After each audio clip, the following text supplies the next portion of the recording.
Presiden itu boleh loh kampanye. Presiden itu boleh loh memihak. Yang paling penting waktu kampanye tidak boleh menggunakan fasilitas negara.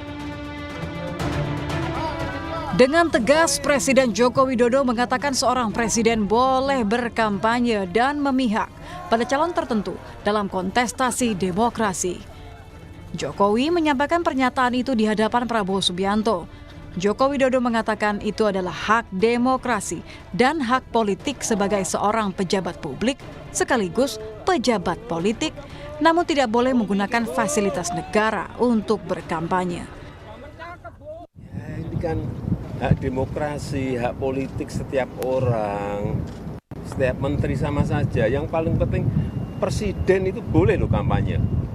Presiden itu boleh loh memihak. Boleh.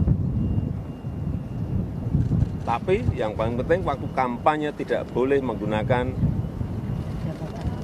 fasilitas negara. Boleh, Pak. Kita ini kan pejabat publik sekaligus pejabat politik. Masa gini nggak boleh berpolitik, nggak boleh. Menteri juga boleh. Di sisi lain, Jokowi kerap menekankan agar ASN menjaga netralitas dan tidak memihak kepada salah satu pasangan calon presiden dan calon wakil presiden pada Pilpres 2024. Dan juga saya minta jangan sampai memihak. Itu dilihat loh, hati-hati. Bapak Ibu dilihat. Mudah sekali kelihatan Bapak Ibu memihak atau enggak. Krik, udah. Sebelumnya pada Mei 2023 lalu, Jokowi pernah mengatakan bahwa akan cawe-cawe pada Pilpres 2024. Langkah itu diambil demi kepentingan negara, bukan untuk kepentingan pribadi atau golongan. Tim Liputan Kompas TV. Ya, Saudara, Presiden Joko Widodo dengan tegas mengatakan bahwa seorang presiden boleh berkampanye dan memihak pada calon tertentu dalam kontestasi demokrasi, Saudara.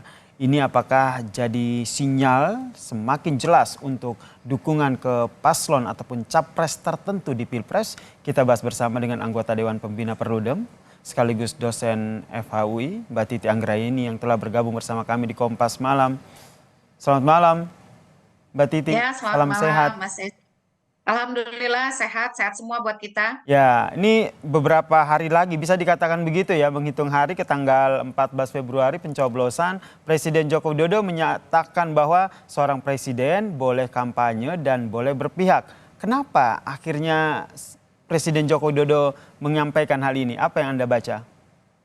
Ya, pertama ini kan karena menjawab pertanyaan wartawan ya. Jadi ada wartawan yang bertanya dan kemudian direspon.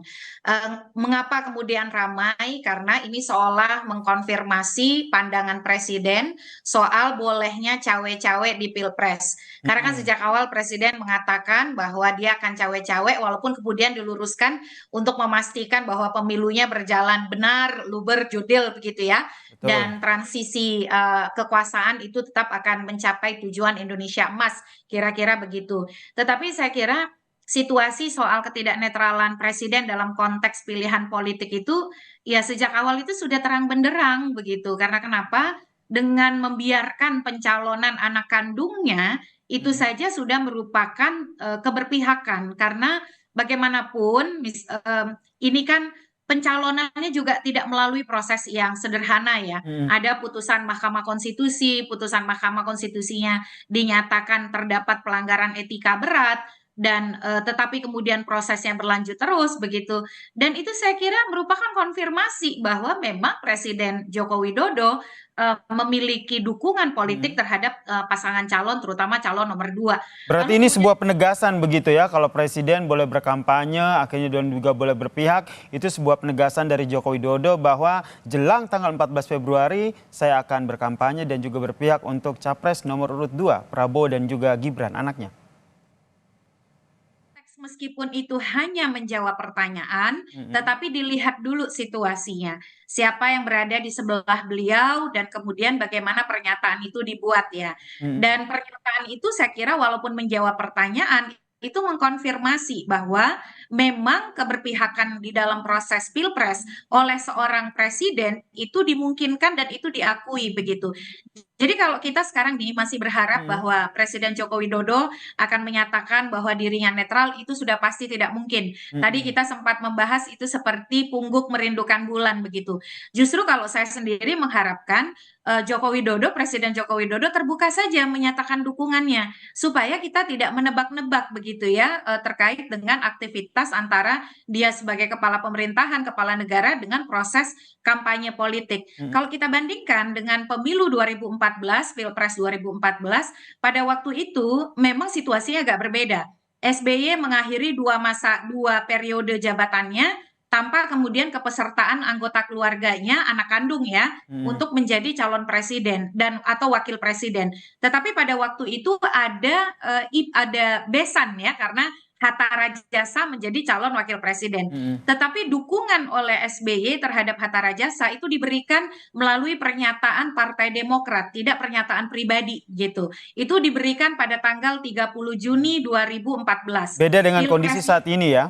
Berbeda dengan kondisi saat ini. Pilpresnya pada waktu itu 9 Juli 2014. Kontroversinya sama. Jadi dorongan agar presiden bersifat netral dan bersikap netral dan bersikap negarawan itu juga sangat besar pada waktu itu.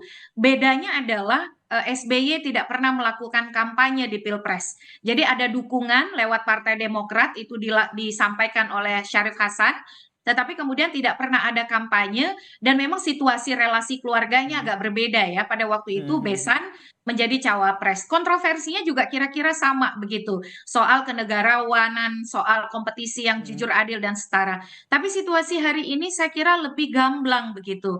Karena anak kandung maju di pemilu presiden dan majunya pun dalam proses yang tidak alamiah. Tapi melibatkan putusan Mahkamah Konstitusi yang kemudian oleh Mahkamah Konstitusi melalui putusan yang lain dinyatakan justru berubah arah gitu.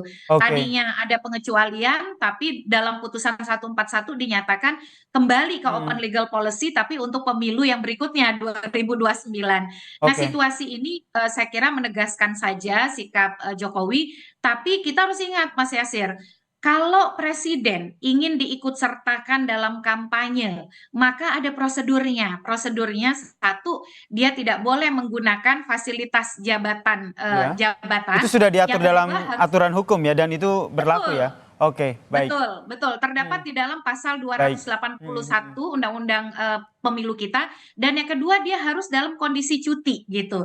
Nah, cutinya ini harus diajukan secara tertulis melalui Menteri Kesekretariatan Negara dan pengajuannya adalah 7 hari sebelum pelaksanaan kampanye. Gitu. Baik, kita nantikan ya Mbak Titi, apakah ini langkah yang akan diambil oleh Presiden Joko Widodo, cuti dan menunjukkan kepada publik bahwa tidak menggunakan fasilitas negara, dan semakin jelaskah apakah nanti akan semakin terbuka begitu memberikan dukungan kepada Capres nomor urut 2 Prabowo Subianto dan juga Gibran Rakabuming Raka anaknya. Tapi ada satu lagi Mas Yasir yang perlu singkat saja boleh? Di Undang-Undang Nomor 7 Tahun 2017 itu disebutkan di pasal 547, pejabat negara itu tidak boleh mengambil keputusan atau tindakan yang menguntungkan atau merugikan peserta pemilu tertentu. Misalnya saja Pak Jokowi kalau dia tidak cuti, kita tidak mengharapkan ada gestur-gestur atau kemudian tindakan-tindakan yang mengarahkan kepada dukungan politik karena beliau tidak cuti. Nah, oleh karena itu kita harus lebih kritis lagi ya melihat kecenderungan Pak Jokowi yang akan lebih terbuka memperlihatkan dukungan politiknya, dan itu tidak boleh dilakukan tindakan menguntungkan merugikan kalau dia tidak dalam kapasitas cuti. Kalau dia dalam kapasitas jabatan maka itu melanggar peraturan perundang-undangan dan ada sanksi pidananya itu. Kita nantikan ya seperti apa. Yang jelas Presiden Joko Widodo tidak hanya sebagai presiden tapi dia juga sebagai seorang politisi gitu yang juga akan terlibat dalam politik ini saudara. Terima kasih Mbak Titi Anggraini selaku Dewan Pengawas dari Perludem telah bergabung bersama kami di Kompas Malam. Salam sehat.